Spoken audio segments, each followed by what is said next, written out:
ऊष्मागतिकी का ये आपको वीडियो जो दिया जा रहा है उसको ध्यान से पढ़िए। वैसे न्यूमेरिकल की दृष्टि से दे रहे हैं हम, लेकिन आप इसमें थोड़ा सा बैलेंस बनाइए कि थोड़ा जानिए कि निकाय को दी गई ऊष्मा को हमेशा हम पॉजिटिव लेते हैं।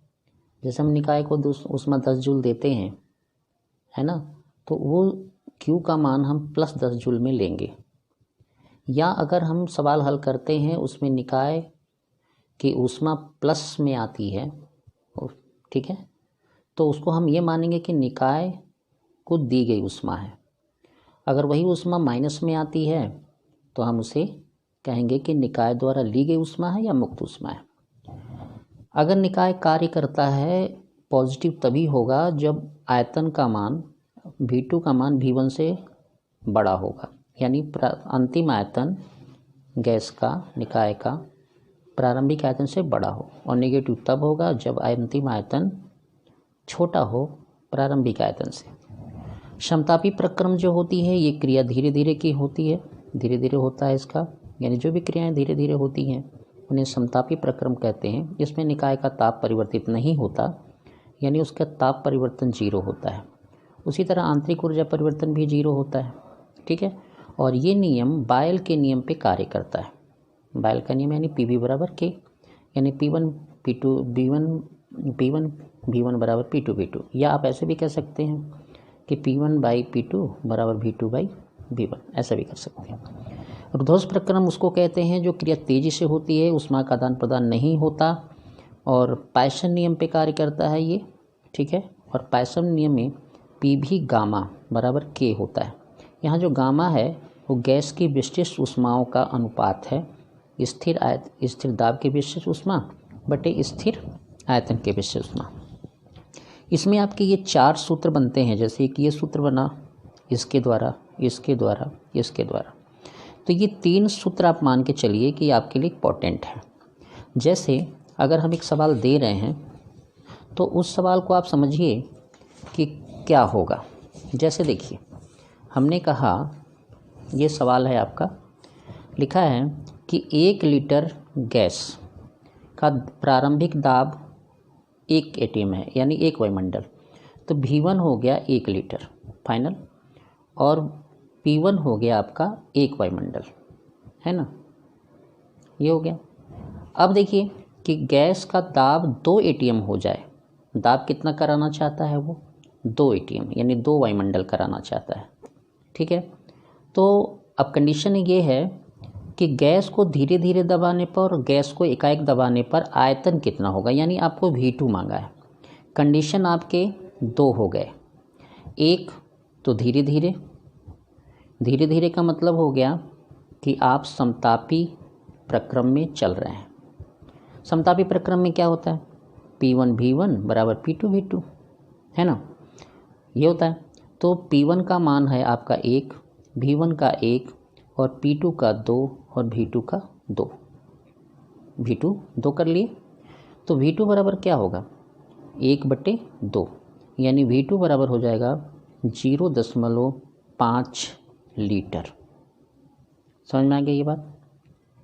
दूसरा, अगर हम क्या कर रहे हैं, अगर हम कर रहे हैं एकदम तेज़ी से दबा रहे हैं, तो ये पायसन नियम पे काम करेगा, और पायसन नियम का PV अनुपात जो होता है वो होता है ऐसे, यानी P1 V1 गामा और P2 V2 गामा, ऐसे होता है, ठीक है। गामा का मान उसने दे के रखा है, ये एक संकेत भी दे के रखा है। तो जैसे हमें निकालना क्या है? V2 का मान। समझ में आ रहा है आपको? V2 का मान हमें निकालना है। अब देखिए कि P1 बाई P2 बराबर हो जाएगा हमारा, क्या हो जाएगा? V2 by V1 gamma. ये इधर आ गया, गामा 1 की शर्त लगा दिया हमने आपको।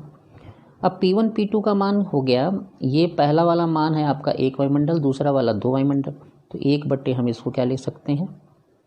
2। ये हो गया आपका। यहाँ पे V2 का मान हमें निकालना ही है, V1 का मान निकालना ही है। अब यहाँ पे V1 का मान दिया है 1.4, ये हमने कर दिया, ठीक है।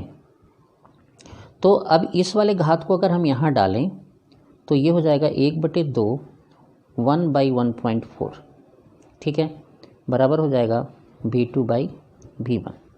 अब यहाँ देखिए, इसको हम लिख सकते हैं 0.5 का 1/1.4 बराबर V1 का मान आपको पता है 1 लीटर है, V2 तो आपको निकालना ही है। अब ये यहाँ गुणा हो जाएगा, तो यानी V2 बराबर सब मिला के आएगा 0.5 का 1/1.4, है ना। अब इसका मान देखिए इसने दे दिया है, ये देखिए दिया है। अब यही मान यहाँ पे डाल देंगे तो V2 बराबर आ जाएगा हमारा 0.61 लीटर। ये आंसर हो गया। ये आपको समझ में आया होगा। अगला सवाल देख रहे हैं कि 30 डिग्री सेंटीग्रेड पर, यानी T1 का मान हो गया 30 डिग्री सेंटीग्रेड पर, 10 वायुमंडलीय दाब, यानी P1 का मान हो गया 10 वायुमंडलीय दाब, है ना। और सिलेंडर में नाइट्रोजन गैस भरी है। सिलेंडर एकाएक फट जाए, एकाएक फट जाए मतलब रुद्धोष प्रक्रम, हम यानी आप सवाल रुद्धोष प्रक्रम में करने वाले हैं। तुरंत बाद गैस का ताप क्या होगा, यानी T2 का मान आपको निकालना है, ठीक है। और P2 जान लीजिए, हम आपको बता रहे हैं अगर तुरंत फटेगा तो उसका वायुमंडलीय दाब किसका हो जाएगा, वायुमंडलीय दाब बाह्य दाब के बराबर होगा, जिसका मान होगा 1 वायुमंडल। अब देखिए, अब हमारा सवाल ये कह रहा है कि ये फाइनली कैसा है, ये रुद्धोष प्रक्रम है। रुद्धोष प्रक्रम में T और P का जो संबंध होता है γ-1 गामा बराबर K होता है। यानी हम ये भी कह सकते हैं कि T1 गामा बाई P γ-1 बराबर T2 गामा और P2 γ-1। आपको निकालना क्या है, ताप, यानी T2 का मान आपको निकालना है। यहाँ थोड़ा सा मेहनत कर लीजिए, आपको हो जाएगा। इसको यहाँ कर देते हैं, यानी T1/T2 अगर करके पावर लगा दें, यहाँ P1/P2 करके γ-1 लगा सकते हैं, क्योंकि ये यहाँ कर देंगे तो पूरा पूरा पावर आ जाएगा। अब देखिए, हमें जो निकालना है वो समझते हैं। T1/T2 तो अभी हम रहने देते हैं, P1 को सेट करते हैं तो ये हो जाएगा 10/1 γ-1। गामा का मान उसने दे के रखा है 1.4, तो यहाँ हो जाएगा 10/1 1.4 - 1, यानी थोड़ा और हल कर देंगे तो ये हो जाएगा आपका 10/1 0.4। मान देखते रहिए, आपको इसका फ़ायदा मिलेगा, ठीक है। अब हम इसको क्या करते हैं कि ये जो T1/T2 आ रहा है आपका, इसके गामा को हम उस साइड कर देंगे तो गामा आ जाएगा नीचे। ये बात समझ में आ रही है। अब इस गामा को मान को अगर हम रख दें T1/T2 बराबर, ये गामा का मान हम रख रहे हैं तो 10/1, ये हो जाएगा 0.4/1.4। दोनों अंक पे दशमलव आपके बराबर हैं, तो T1/T2 बराबर हो जाएगा 10/1, ये घट जाएगा तो 2 दूना ये 7, यानी ये आ जाएगा 2/7। और 10 2/7 का मान इसने दे के रखा है। T1 आपका कितना था, आप देख लीजिए 30 डिग्री। T2 बराबर ये आपका हो जाएगा 1.9, तो T2 बराबर हो जाएगा 30/1.9, तो ये माना जाएगा 300/19, ठीक है, 300/19। एक काम और कर लीजिए, गैस के सवाल में 273 जोड़ के हल करते हैं हम लोग, तो अगर 273 अगर हम जोड़ देते हैं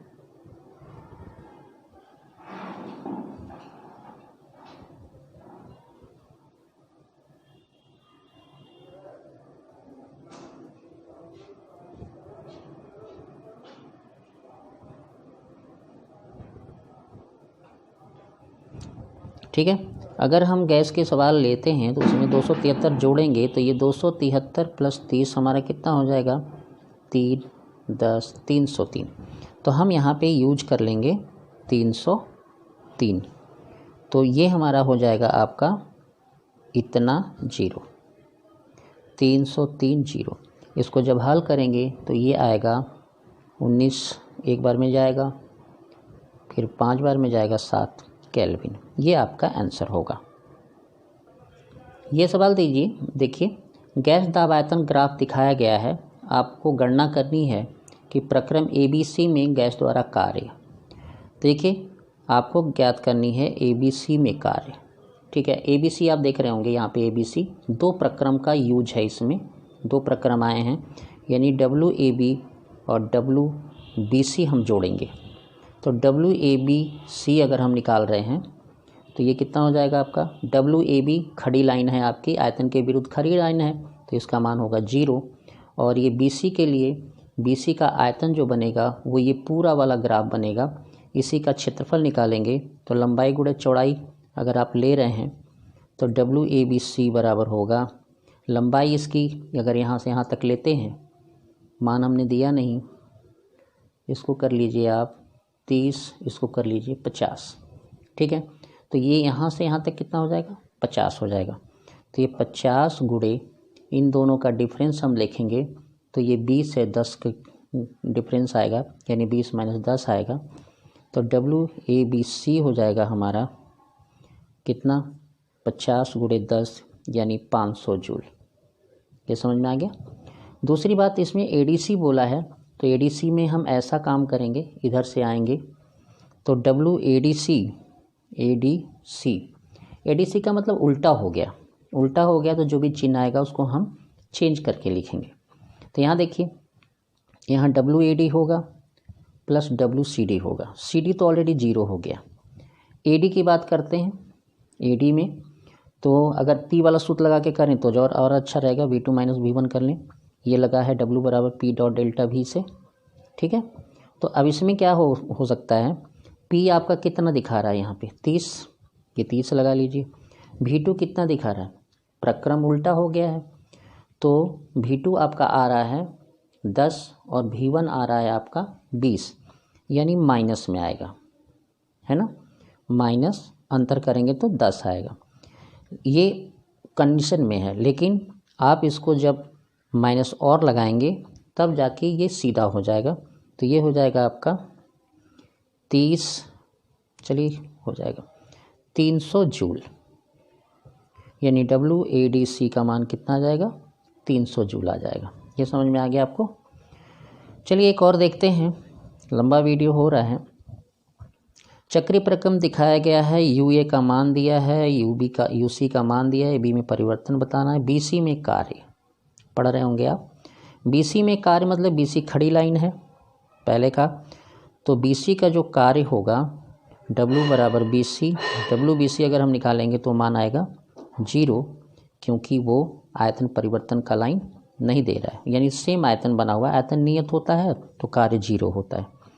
दूसरे वाले में देखते हैं, दूसरे वाले में CA में निकाय द्वारा छोड़ी गई उष्मा, CA प्रक्रम जा रहे हैं। अगर हम ऊष्मागतिकी का नियम लगाएंगे तो Q ऐसे लगाएंगे, CA हम दिखा रहे हैं तो यहाँ CA लिख सकते हैं। ठीक है, अब UCA का आपका जो मान है, यहाँ देखिए, यहाँ लिखेंगे UA माइनस UC, यहाँ QCA आपका है ही है, ये WCA है। UA का मान है आपका 20 जूल, रख दीजिए। C का मान है -80 जूल। QAC आपको निकालना है ना, यही आपको निकालना है, ऊष्मा क्या ले रहा है दे रहा है वो निकालना है। अब CA जो प्रक्रम है देखिए, समबाहु त्रिभुज का, ये समलंब चतुर्भुज का है, ये इसके लिए होता है समांतर भुजा योग, भुजा का योग गुणे ऊंचाई, ये हम लोग कर रहे हैं। तो ये हो जाएगा -60, QCA आपका रहेगा ही, यहाँ पे हो गया हाफ। समांतर भुजा मतलब ये वाली भुजा और ये वाली भुजा, ये भुजा है आपकी 20 और ये भुजा है 30, यानी यहाँ पे 30 और 20 जुड़ जाएंगे, ऊंचाई हो जाएगी 3 में से 1 घट करके इतने दूर का कितना जाएगा, 2। ठीक है, अब ये प्रक्रम जो है आयतन घटने का है, तो अब ये जो माइनस था वो प्लस हो जाएगा, समझ में आ गया। तो -60 बराबर QCA बराबर कितना जाएगा, 50, समझ में आ गया। अब देखिए, आपको जो हम बताना चाह रहे थे कि आयतन घट रहा है, इसका चिन्ह हमने बदला है। देखिए यहाँ पे C से A प्रक्रम आ रहे हैं, तो C वाले में 3 आयतन है और इसमें 1 यूनिट का आयतन है, तो हम इसके चिन्ह को क्या करेंगे, बदल देंगे। तो UCA बराबर हो जाएगा हमारा -60 -50 यानी QCA हो जाएगा हमारा कितना, -110 जूल। ये समझ में आ गया होगा आपको। UB में UB का मान बताना है आपको, ठीक है। UB का जो मान बताना है तो हम ऐसा प्रक्रम लेंगे जिसमें हमें UB शो करने को मिले, यानी UB हम कर सकें, ऐसा प्रक्रम हम लेंगे, ठीक है। तो अब देखिए AB परिवर्तन में दी गई ऊष्मा 60 जूल दिखा रहा है, AB परिवर्तन में दी गई ऊष्मा 60 जूल है, तो हम AB वाला ही खंड लेते हैं, AB प्रक्रम में ही ले लेते हैं। तो हम इसके लिए UAB लिखेंगे, QAB लिखेंगे और WAB लिखेंगे। क्लियर। अब देखिए ध्यान से, यहाँ पे B - A लिखेंगे, यहाँ पे निकाय द्वारा छोड़ी गई ऊष्मा है ना, छोड़ी गई ऊष्मा के लिए हमने आपको बताया था कि जब निकाय करेगी मुक्त ऊष्मा तो माइनस में लेंगे, तो आप इसको क्या कर लीजिए, माइनस में ले लीजिए। कितनी है ऊष्मा, 60 जूल की है ना, 60 जूल है, तो आप इसको माइनस में ले लीजिए। WAB की बात करेंगे तो ये वाला आपको क्षेत्रफल निकालना पड़ेगा, तो लंबाई गुणे चौड़ाई अगर लेना चाहें ले लीजिए, आसान है। तो UB का मान निकालना है, UA का मान ऑलरेडी 20 जूल उसने दे के रखा है, देखिए यहाँ पे दिख रहा है 20 जूल, और ये -60, और यहाँ की जो बात है तो यहाँ पे 20 गुणे 2 लिखेंगे, ये हो गया 20 लंबाई और अंदर की चौड़ाई 2, यानी 20 गुणे कितना लिखेंगे 2। आयतन बढ़ रहा है इसलिए ये अपने साइन में ऐसे ही रहेगा।